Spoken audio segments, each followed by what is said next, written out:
Welcome to MotoGP as we get all set to go for the qualifying session here from the circuit of Jerez. It's round 4 of the season and it's the Spanish Grand Prix. Let's check in with TNT Sports. They're talking about Top Rack's incredible save. Wheels almost off the ground, it's so far sideways. Full angle, full attack.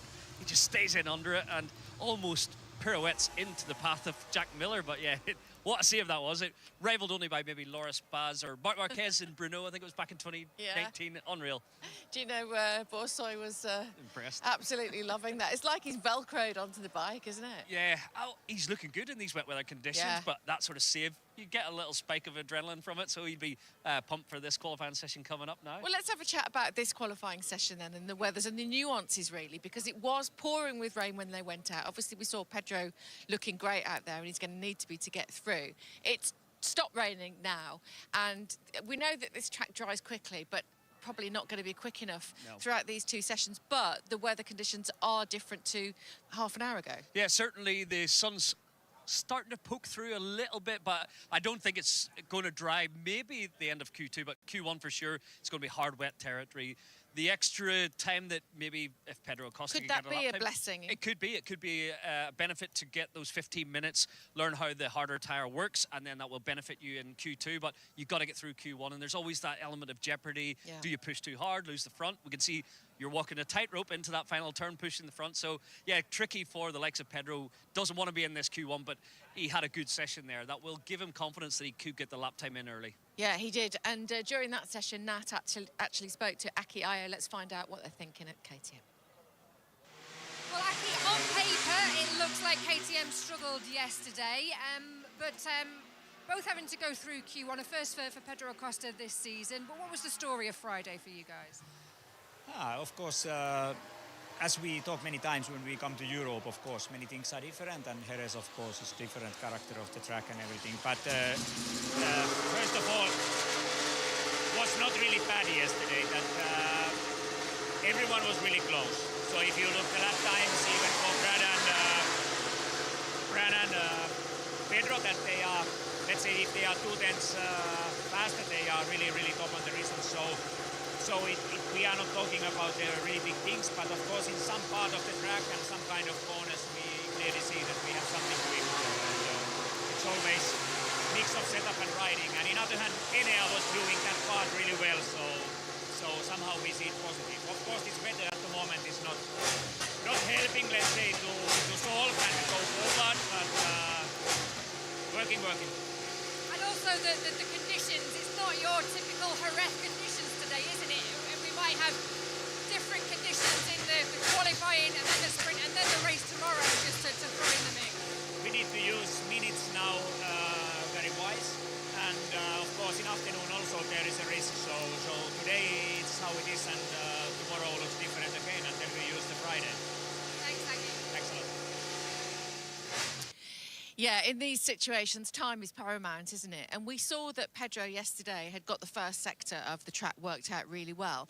Did these conditions kind of level everything out? What did you see from him in terms of his style for the rest of the track in that last session? Yeah, the beauty of wet weather conditions is it takes away any natural turning advantage. The rider can make the difference. You can soften things off, you can make it steer, use the rear brake to help it turn if you've got rear contact. But he looked good, immediately went on track, looked fast, looked confident to push the bike, and he knew he had to get the feeling to make sure he gets through this Q1 session. So yeah, I do believe they will have evolved the base setting of the bike overnight to improve the second part of the lap, but in this first section of the racetrack, he looks good. He's got the bike turning with a rear tyre, which, as we talked about in company there, uses a bit too much rubber. It's not the ideal scenario, but he knows he can make it work here in the wet weather conditions. What about Johan Zarco in these conditions? We always think about him, don't we, when the clouds come over? And he was unfortunate not to get directly through to Q2. He was probably the strongest Honda yesterday. A lot of solid lap times, but didn't put the lap together when it counted. I would say he's probably one of the favourites here. He's so good in the wet weather condition, and he hasn't took any risks there in that practice session. But you know when it comes to it, Johan will make it count. Yeah, who else do you think is in the mix to be able to get through? If those two, I mean, would you say those two are the favourites? Yeah, I'm assuming that they are. Really, I would suggest those two. Obviously, there's Joan Mir's just had a crash. He can dig deep in the wet weather condition. Brad Binder, likewise, but he's also had a crash. So those two riders probably pushing the limits there in the practice session, getting caught out, and hopefully that doesn't have too much of a negative here in this Q1. Okay, well, let's join this session then, the all-important Q1. 2 to go through, of course, to the next one as the track is starting to dry. So Gav will take us through this one. Here we go then, time for qualifying, but our driver tracker and all our timing screens have actually gone blank at the moment, so that's a great way to start the session, isn't it, with just blank screens, and hopefully now that's going to work out for us. They're slowly coming back to us, as you can see, but that might be a factor for this weekend. They've changed the system, and as always, they're not 100% on what they want to do with it, so not brilliant, is it, really? On that factor, but if I just try and get the map sorted out a little bit better, that's going to be great news. Okay, so here we go then. Time for the first part of qualifying.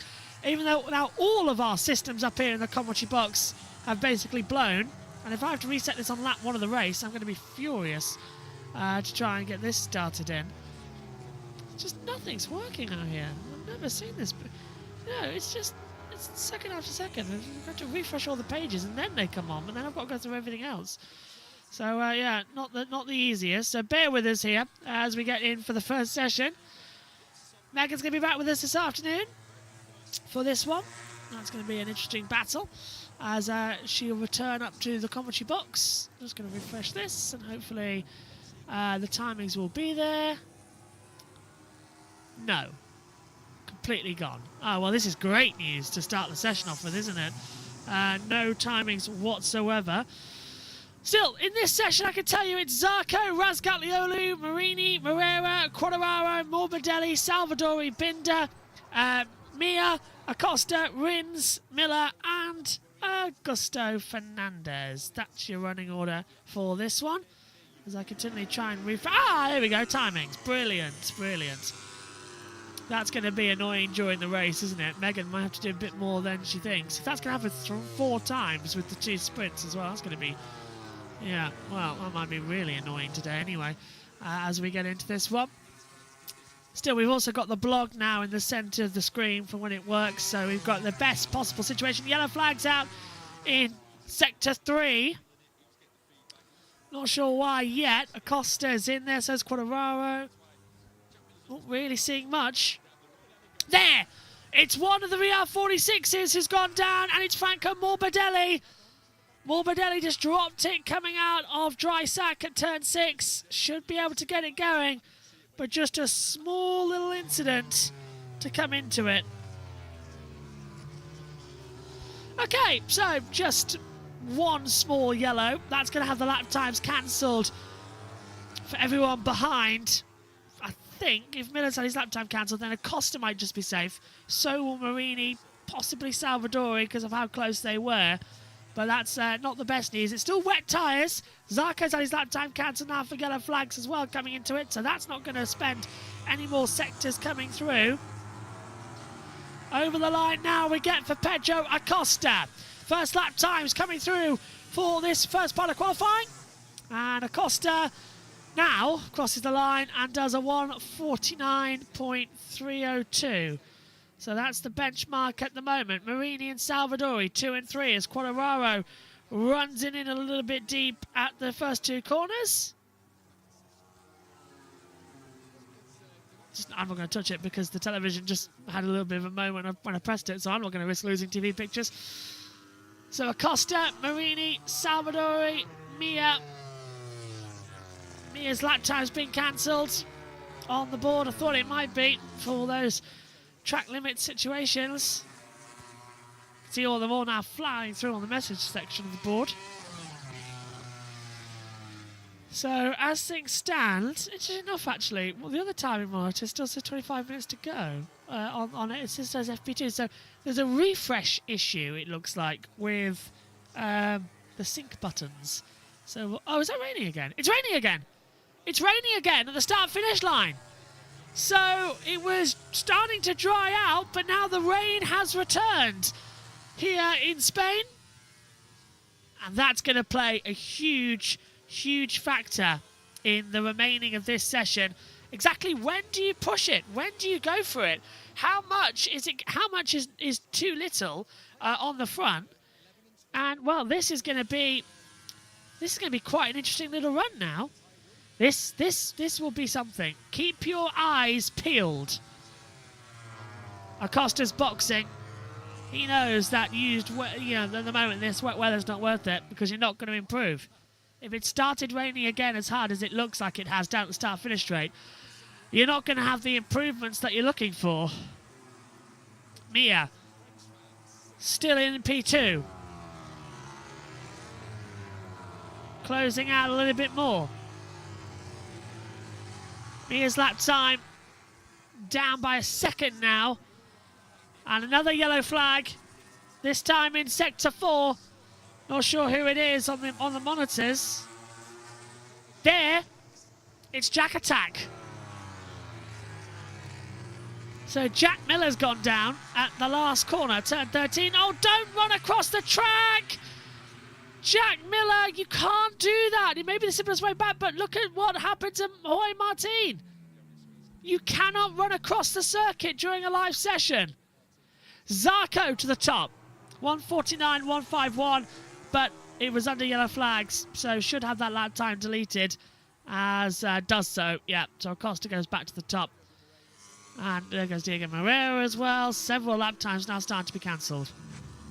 Right, let's have a look what happened to Miller at the exit. Oh, he just turned in and the rear's just stepped out. So the front goes down, well, the rear steps out, front goes down and turn, it just drags you off the circuit. At that point, there's nothing you can do at all about it. So it's really unfortunate. Quartararo, 1:51.163. As he's P7. We're watching Zarco now down in dry sack. Trying to find in a bit more momentum and a bit more oomph. Stewards have said lap time cancel for Zarco due to yellow flag at turn 13. Well, we saw that coming. That's not really news. Zarco, however, is up by 0.111 of a second. So should be able to find a little bit more time. He's on medium front, medium rear, wet tyres. Oh, and a yellow flag in Sector 3. Where's Zarco? Zarco's past it. Zarco is in Sector 4. So whatever that yellow flag is that Diego Moreira? It is Diego Moreira, and he's climbed over the barriers already and got on the HRC bike. So Diego Moreira has crashed. That's going to affect Fabio Quartararo and Pedro Acosta's lap time, because Acosta now enters the yellow flag zone. Zarco was past it, and he's 3/10 up. So Acosta's now actually hasn't passed that point where the yellow flag was, because it's down at turn 9. So Acosta might just get away with that one. But Zarco, 1:48.388. He's now top of the board. So we've lost Morbidelli and Diego Moreira. They're the two who have gone down at the moment in this session.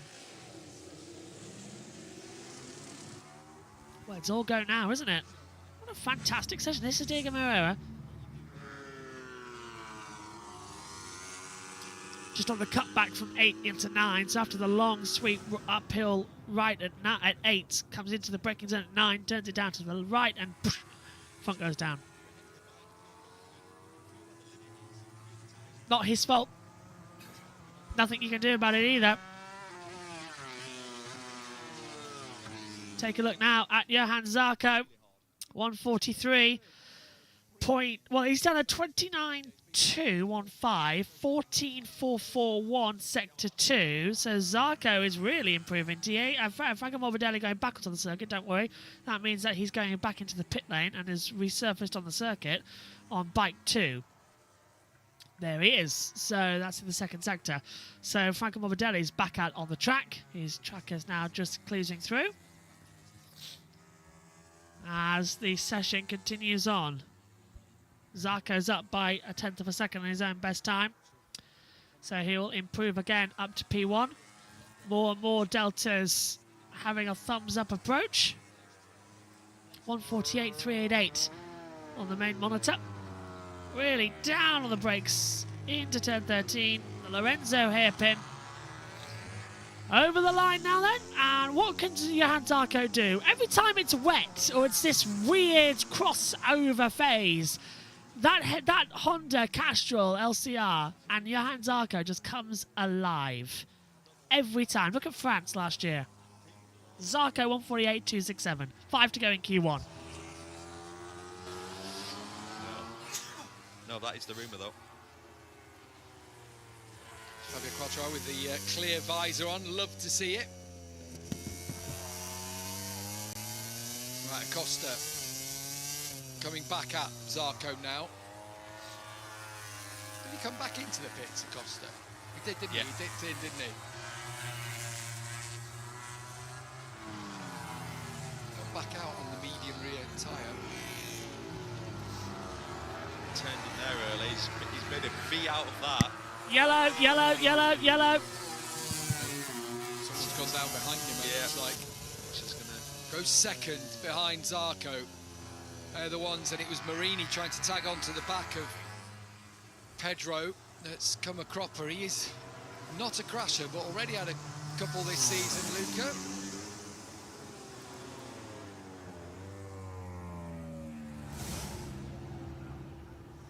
Yeah, same spot. Place. Currently running third. He has to stay out there now and just work with what he's got and spot if any of the wings anything have been damaged. Fabio Quartararo went up into 5th place. Big gaps though, if you look at it. You've got Zarco and Acosta, who were the favourites coming into this session. Then third in this session is Luca Marini, 1.5 seconds down. Intrigued by Toprak because he was fast in the free practice session, weren't he? But not been able to do anything decent. Did a 49.7 there. He's a second off that. 49.7 wouldn't be enough. He'd have to find another 2.5 seconds, so it's probably a long shot. What we've learned over recent years, Neil, is there used to be bikes that, okay, weren't great, but when it got to the wet, that's when they had the opportunity. Now it tends to be the best bikes are the best bikes. We've got to that point, haven't we, with electronics, or the best riders are. Hey, what's going on there? I've no idea, but it looked like he was about to get the whip out and start giving it the giddy up. There, Jack Miller. He did not look happy. Twitching its way, squirreling its way up the Is hill. the ride-out device stuck down? Yeah, Miller's in trouble here. Jack Attack is just, you can tell that the whole bike just sort of is fighting against him. So, yeah, there's not something wrong, but yeah, still trying his best out there is Jack Miller. So we'll see if that will adjust anything going forward on the approach. We're watching now. It's like my headphones are just sort of weirdly out of shape. Trying to find the right balance is quite difficult, you see. There we go. Turn up the mic a little bit. There we go. So, as things stand, 1 minute 40 to go. Zarco, Acosta, Binder, Marini, Augusto Fernandez, Quartararo, Morbidelli, Razgatlioglu, Mia, Salvadori, Rins, Moreira and Miller. Mia's just shot up into 4th place. 1:49.522. But let's not forget, it looks like this session's going to belong to Zarco. Definitely he's going through. Acosta as well. They've got 1.1 seconds the rest of the field. They are flying out here. Diego Moreira's not going to get another chance to set a lap time. He hasn't even left the circuit. He's still in the pit lane. Where is he? I'm not entirely sure. No, I think, yes, he's out on the circuit. No, he's not. Moreira's not going out on the second bike. So Diego Moreira will not set a lap time. Jack Miller needs to set one. He's coming over the line now. 32.2, 15.7, 36.0. Let's have a look over the line now for Jack Miller. Only goes 12th. So Diego Moreira will stay down in 13th position, which is a shame. As we'll build up now for qualifying. And it will be time for Q2. Another 15-minute session. Still Zarco, 1:48.267. Impressive time. Zarco, Acosta, Binder, Mia, Marini, Augusto Fernandez, Quartararo. Whoa! Big moment for Binder coming out of the last corner. Almost had a high side, almost threw him up, but he manages to hold it quite nicely. Binder, 1:49.278. Much better then. Much better. Zarco 148.267. Here's Juan Mir over the line as the checker flag comes out. And Juan goes fourth. Doesn't improve. So as I untuck my shirt, it looks like it's going to be Zarco. Oh, that's better. Yeah, Zarco. And Binder did make a mistake out there as well. Right, let's have a look, sis. Oh, it's just for Binder coming out of the last corner. Just gets on the oversteer. And it does throw him up the back. Oh, Colorado had something similar. That's down at turn 3. Flags out. The checkered flag waver, the race director is just dead-eyeing the camera before pumping his chest and holding up the number 1. And it's Johan Zarco, who might be a pick for pole position, you know. Don't underestimate him. Remember the French Grand Prix. He is very quick in these conditions. Zarco fastest, 148.267. Acosta is second, 148.353. They are 9/10 quicker to Brad Binder, who will start 13th. Juan Mir, oh hello, we've got a smoke coming out now from the back of Franco Morbidelli's bike. And that's his second bike because he crashed the first one. So 13th will be Brad Binder, 14th will be Juan Mir, 15th will be Luca Marini, 16th Augusto Fernandez, 17th Fabio Quartararo, 18th Franco Morbidelli, 19th Top Rope Rascaliolu, 20th for Lorenzo Salvadori, 21st Alex Rins, 22nd Jack Miller, and Diego Moreira will be in 23rd place, but will he actually be able to serve anything, because he was 23rd and no official lap time. Just plug that back in. Yeah, no official lap time. That's better. Yeah, no official lap time was set. And this is a serious problem now approaching down at Franco Morbidelli's bike, because it's overheating. Something's catching fire. And this is bike number 2. So this isn't even bike number 1, I want to stress out. This is bike 2. And, yeah, something has just gone completely wrong on it.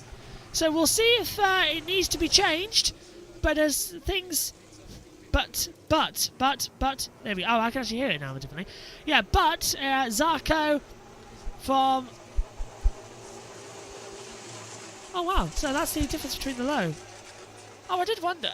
Oh, okay. Yeah. Yes. Oh, okay. I did wonder what the low difference would do, because if it's low cut, there's no low. Okay, so Zarco and Acosta through. Let's head down now and join Susie Perry and Michael Aberty. Deliver on the Ducati prior to the Honda. Even in the KTM, he's been good in the wet, so he knows how to get the feeling from the tyres. But he just went out there, put it all together, and then responded and went even faster. He just looks at one with the Honda this weekend, wet and dry. But this is a good scenario for him. We're going into the Q2 session. He's just set those sort of lap times. He'd be confident of a front row performance here in qualify. But we did predict it was going to be those two. I forgotten about Jack Miller. Really should have been his session, but then the crash and then the problem with the ride-out device, he wasn't able to challenge these two. But yeah, it was a Zarco cakewalk in that one. He just looked so at ease on the LCR Honda, and he will be feeling confident now for Q2. Yeah, and I suppose that is the question really, with the fact that you know, the session, you can see the sun is coming out now, because there was a little bit of rain in that last session, but just how much of an advantage do you feel like that's going to give him going through? Yeah, it actually should be a significant advantage, because I don't think it's going to dry enough. Maybe if Jack was in there, he might put a slick rear in. It's not going to dry it for anyone else to really do it in 15 minutes. But it gives the LCR crew time to dial in the traction control, how much power you can put through the tyre. So they'll quickly look at the data, see if they can give him a little bit more, get more power to the ground without spinning. And Johan himself knows the conditions, knows where he can push the front, where the grip's available. So if he goes fast, sometimes your track gets drier and actually goes slower for that period where it gets greasy. Yeah. If he can go out early doors and get a real solid banker lap, he could be head and shoulders above in those early laps. So it could pay off for him, or he could push too hard and end up in the gravel. It's a knife edge. It is, but you never know what's going to happen, especially obviously towards the end of the session, yellow flags, and if he can go out and set a really good time, that could give him that massive advantage, couldn't it? Pedro Acosta has given himself a chance this weekend, because that could have been weekend ruined if he hadn't got through. Yeah, for sure. Now he's guaranteed top 4 rows of the grid, which is, especially around Jerez, it's ultra important at most racetracks, but here it's imperative. And he obviously delivered. Not a rider historically who you say is a wet weather demon, but he looked so good in the practice session, backed it up there in Q1. KTM looks to be working, and yeah, I think he'll, like Johan, he will relish in the fact that he's got that extra bit of information and feeling with the racetrack and try and go out and capitalise early. So what's your feeling then for this next session, obviously with the different conditions? Before these conditions, we'd said Alex Marquez, you know, really seemed to have something on the rest of the field. How do you feel about it now? I think Mark, with what we've seen those laps in practice, he's very good at finding the limits of adhesion. He will challenge, but I think Zarco's probably your favourite. Pedro looked good in both the practice and that Q1 session, so I think that could be your front delay. row. Sorry, Michael, to interrupt. As we look at the iconic spaceship here in Jerez, they've got a little bit of a delay due to track conditions for this next session. Okay, interesting. Yeah, that is interesting. Wonder if there's something down on the track, maybe. Yeah, maybe gravel from a few of the incidents. Just want to clean it off. Something to do with Morbidelli? That massive electrical problem they just had? Yeah, maybe. Slash engine. Yeah, they could be checking in case there is some oil down, but it didn't look like it was putting any oil out of the machine, but obviously just a little delay to allow the marshals to check the track condition or clean up if there is. Where's that? Turn 10 on the exit of the Peliquet section. Just having a look. There may well be something down, some track contamination. Better safe than sorry. So yeah, the marshals get out there, give it a quick check over, make sure the grip isn't impeded in any way. Yeah, so we have a minor delay to the next session, to Q2. Let's get back to what we were talking about then. Alex Marquez obviously has shown so well this weekend. Marc Marquez, as we know, can handle any situation, really. Although, you know, he has been struggling so far this year, being injured still. Yeah, looking at the pictures from the wound he's got in his arm from Texas, so he hid that quite well over the weekend. That was from the FP1 crash, but he's been struggling with his shoulder. Not as strong as he wants to be on the bike, and he's not making any excuses other than he needs time to get physically stronger, to get his Ducati working a little bit better. He's turned up this weekend, and he's still behind the 8-ball for me, but he does so well in digging deep. Not his racetrack, because of these fast rights from the stadium section all the way to the final turn, you got to have the bike naturally turning, and it isn't Mark's forte. We seen the pictures earlier where the Aprilia naturally turns better, but also Mark himself isn't as good as Alex, his brother, at making it turn through those fast right-handers. So he said himself, podium is the target, just get some solid points. Yeah, and it's been Fabio Di Gianantonio, really. He's been flying the Ducati flag. He's been so well. A couple of pole positions on the bounce. A chance for him, perhaps, to get 3 in a row? Yeah, I think with Digi, he's been unfortunate. In terms of his speed, it's right there. The VR46 machine working. He's very confident, and he's finding his feet with this GP26 Ducati. I think he is probably the thorn in Mark's side in terms of Ducati runners like Alex, but I'd like to see Digi, everything clicking for him, because he is so fast, and he's been unlucky not to stand on the podium on more occasions this season thanks to that speed. So if he can get a good solid qualifying, another front row start for him, he's got a good chance. Always raced here well. I remember him dominating a Moto2 race in Grassini colours a few years ago. So likes the Jerez racetrack, likes the current Ducati GP26, and loves the team around him. So let's see an all-form Digi here this afternoon. And he's wrangling as well for a seat for next year. We know that he hasn't signed a contract. We're pretty sure that a lot of signatures have gone down already, you know, even during the winter months they've been done, but nothing's been announced because we've got this whole situation. There's a bit of a standoff, a large standoff really, between manufacturers and Dorna, and the agreement that's on the table. They seem to be quite far away from reaching an agreement at the moment, to the point where, as Gav mentioned earlier in commentary, last night was the big Dorna dinner, and it's a big sort of jewel in their crown really, and more than half of the paddock was not there. There was a real point being made by a lot of the manufacturers, and almost to an embarrassing situation perhaps. Almost a Mexican standoff. The teams don't want to announce their riders because they've got no commitment from Dorna. The MotoGP Sports and Entertainment Group won't give them the slice of the pie that they want. So that's the independent teams, the manufacturers, and then in turn the riders get better packages, financial salaries, bonuses. So yeah, there's a lot in the works, and obviously the Liberty Media takeover, we expected knock-on effect.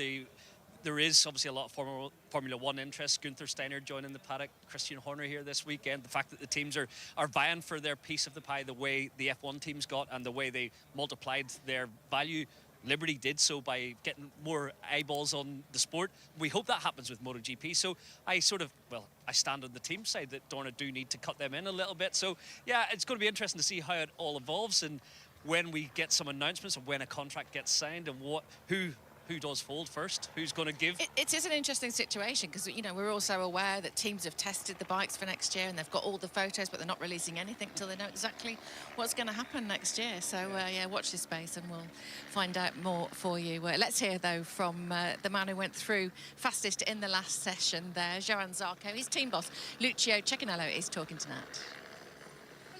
Johan topping the session there and staying out, getting a lot of information out there, and how useful is that going to be in seeing that Honda in Q2?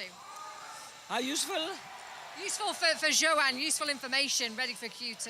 Definitely, you know, the fact that a rider have made already few laps in this track condition, whenever he is going in Q2, he has a little bit more information, he already have the pace, and this eventually will help Johan in the very fast part of the session. But I believe that at the second part of the session, everybody, all the beasts who are here around will push and will be tough as always. But, you know, in the semi-wet condition, still the skill, the rider experience can play an important role on the performance, while eventually the technical performance of the bike are not so much important in this particular condition. A crash for Diogo, but what was his feeling yesterday and earlier on this morning? Yesterday he claimed quite a lot of chattering. It's strange because we do not have this kind of problem with Johan, and the bike setup are quite similar, so we kept investigating.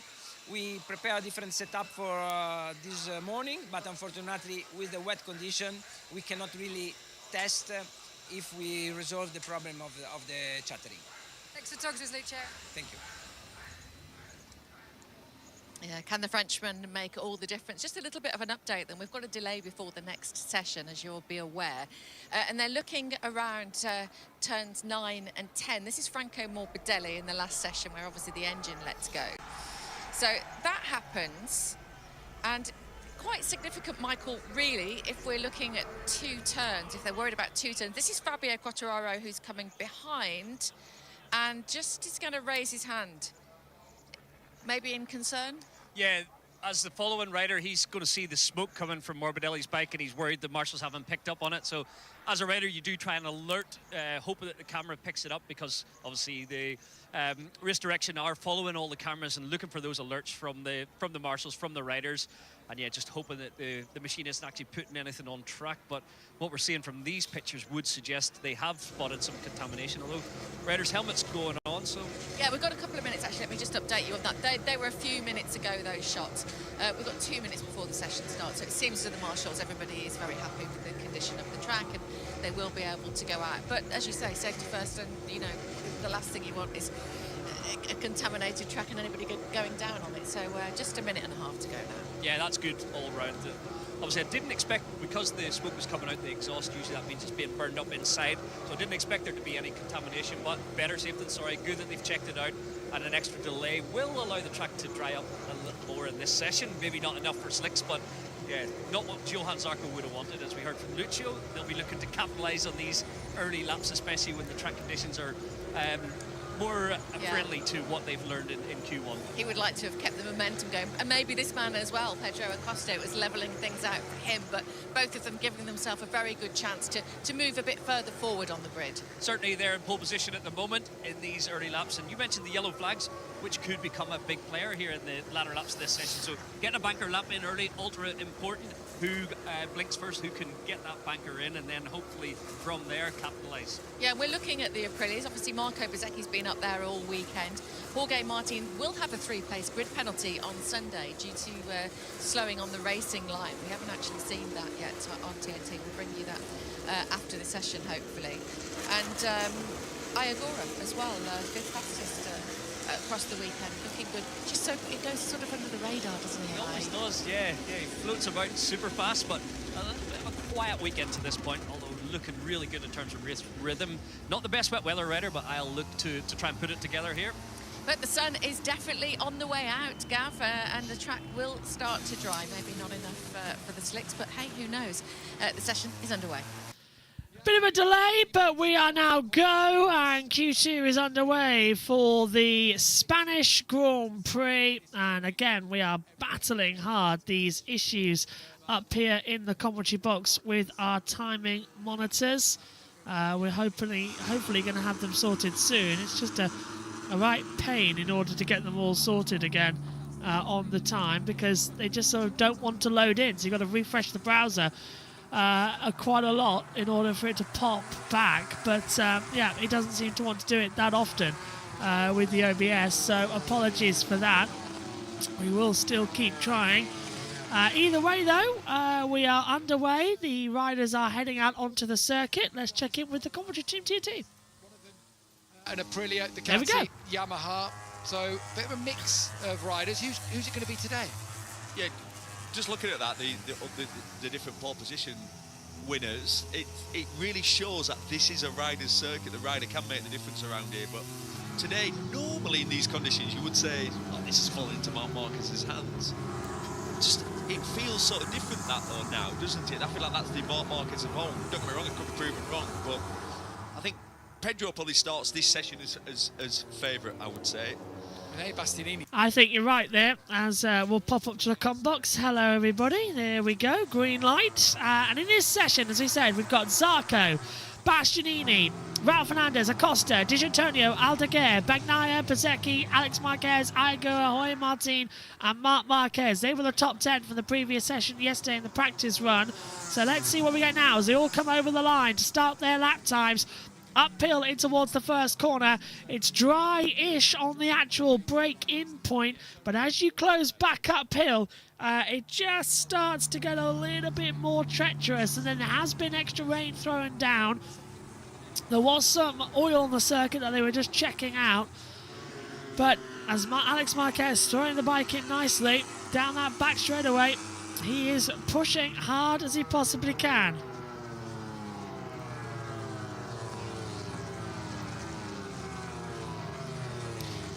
First sector times then, 30.5 for Zarco, 29.7 for Bastianini, 29.4 from Acosta, 29.7, 29.7, 29.5, 29.6 at the moment. Acosta's fast in that first sector. Where's Zarco's time? 14.7 second sector, 14.6 is 14.5 for Acosta.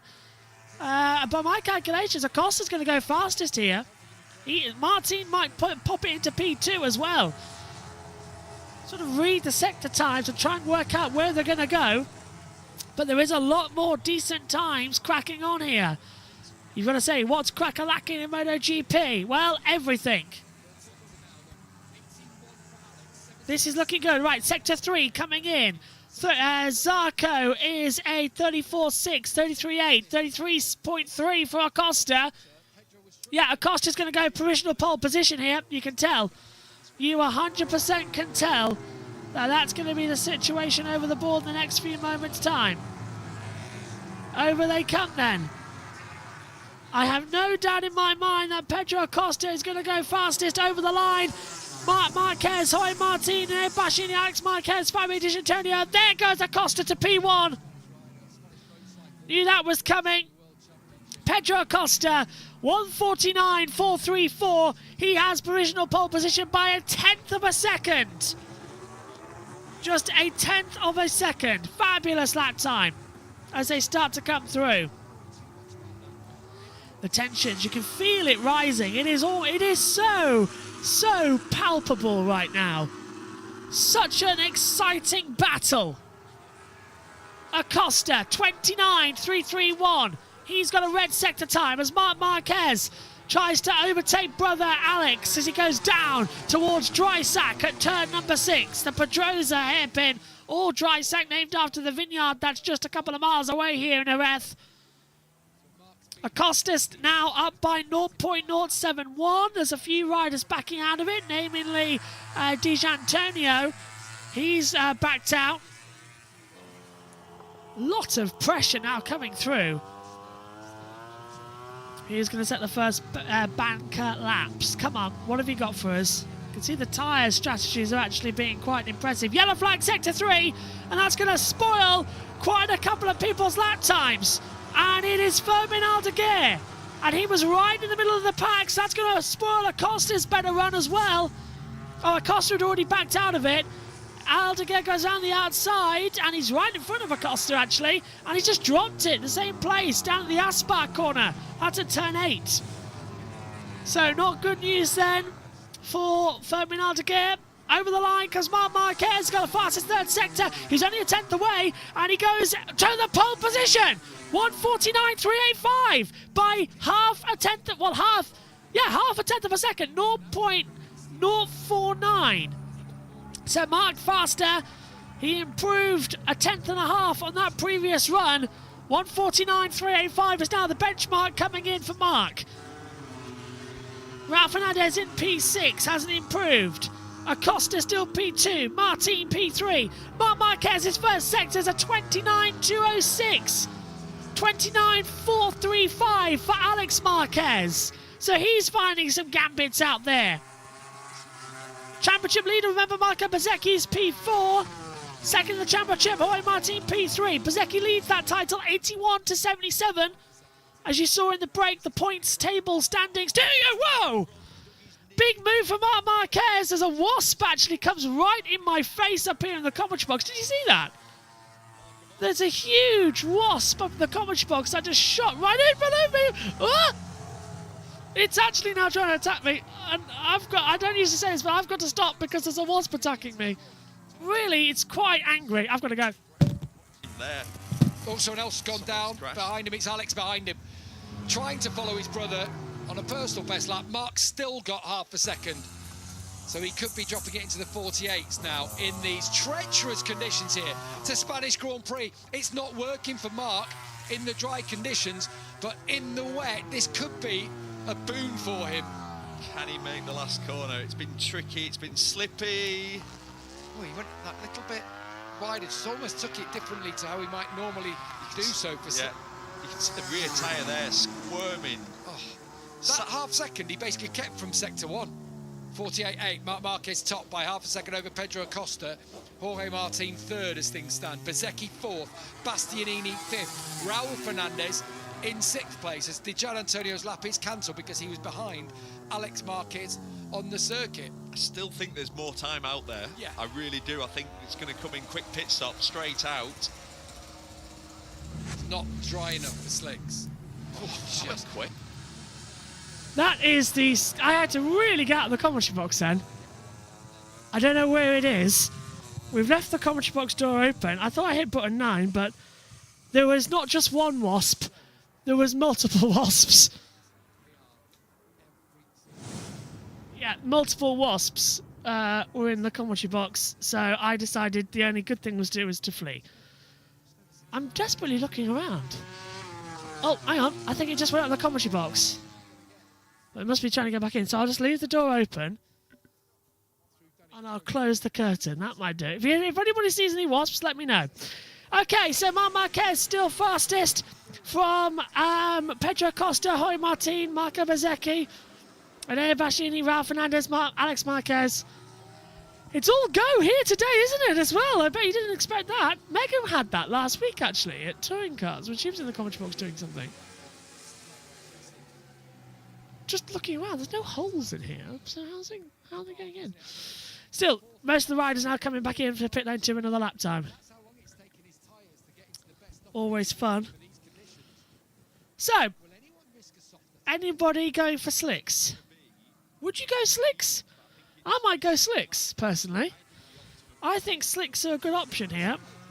I don't know why that blog hasn't worked either in a couple of... There we go. I was wondering why that blog wasn't updating. It's doing that thing again. Look at Zarco. I said he might be a pick for pole position. Johan Zarco is up. So's Martin in the middle sector. 14.466. But Zarco, 29.205. 14.458. Everything getting much better out there. There's a severe chance here that we are going to see Johan Zarco on pole position for the Spanish Grand Prix. Estimated P2. He's lost a lot of time in the third sector. Aldeguer's got back out on the circuit again. Come on, Johan. This is your territory. Mixed conditions on a bike you know can work well. Look at the French Grand Prix last year. Over the line. Is it pole for Zarco? Yes! Johan Zarco has pole position with 5 minutes to go. Oh, and down on the deck goes, is that Martin? Yes, it is. Martin's just gone and crashed in the first corner after going up into fourth position. He brakes on the white line, the bike instantly goes down, and second place man of the championship has hit the deck here in Spain. Zarco's got a fastest first sector, but will it be cancelled? I'm not too sure. 29.204. Johan Zarco, 148.625, 0.237 of a second faster. Green flag's gone back out. Zarco's second sector, 14.419. 40 thousandths of a second faster. These are the conditions that are working well. This is Zarco comes alive in these conditions. It's a factory bike, remember the LCR Honda. It's the Castrol sponsorship. It just comes alive in mixed conditions, and so does Johan Zarco. The French Grand Prix last year is a prime example. The Australian Grand Prix a couple of years ago, same situation. He just comes alive. It all starts coming together. When it's wet, Zarco comes out. Yep. All the fastest sector times are him. 29.2, 14.4, 33.3. Here he is down the last sector. He's 2 tenths up for his own best time. This is to go half a second faster than Marc Marquez. Zarco takes the line with 2.5 to go. And it's 4.10. It's 6 tenths faster. Oh, boy. It is 6 tenths of a second faster than Marc Marquez. Zarco, a 148.227. Fantastic. Absolutely fantastic. This is what it's like. And now Marc Marquez is responding. Marc Marquez, 29.064 first sector. Second sector, 14.444. He's up by 0.015 at the moment. Is Marc going to spoil the Frenchman's dream? But Marc on home soil really wants to have redemption after crashing out last year at the Aspar corner. Here comes Alex Marquez over the line. He's P8 at the moment after a gentle slide. He'll go P3. 149.230. Marc Marquez is still finding the deltas. He's still got something to bring. Is Marc going to find the crescendo moment now? 3 tenths up on Zarco's time. That's a 9-tenth advantage. That's almost a second. Zarco isn't having any of it so far. He's on a cooler lap before he'll push again. Medium front, medium rear tyres for the pair of them, but Zarco had a new medium rear. He's only done 3 laps. Front has done 5. Marc's has done 5 apiece on each. He'll get a tow from Aldeguer. Over the line comes Marc Marquez. And it's pole position. It's fastest, 148.087. So Marc Marquez goes to pole position here in Spain by 0.140 of a second. But can Zarco respond on the next time by? Because Marc now, that's his laps done. He will not get another time to run. Zarco will cross that line and will get another lap time. So has those tyres got anything left in it? We just saw that Marc's has. Can Zarco find some pace on what is now a dry track in many areas? Checker flag out in 35 seconds time. Over the line comes the championship leader, Marco Bezzecchi. He already knows that Martin's not going to do too well. Bezzecchi goes 4th. Digi goes 3rd. Digi, who's 4th in the championship on 50 World Championship points, is looking good. Don't forget, our world champion, Marc Marquez, he's only in 5th place on 45 points. He is 36 points back to Marco Bezzecchi. Here comes Alex Marquez. over the line. 8th in the championship on just 28 points.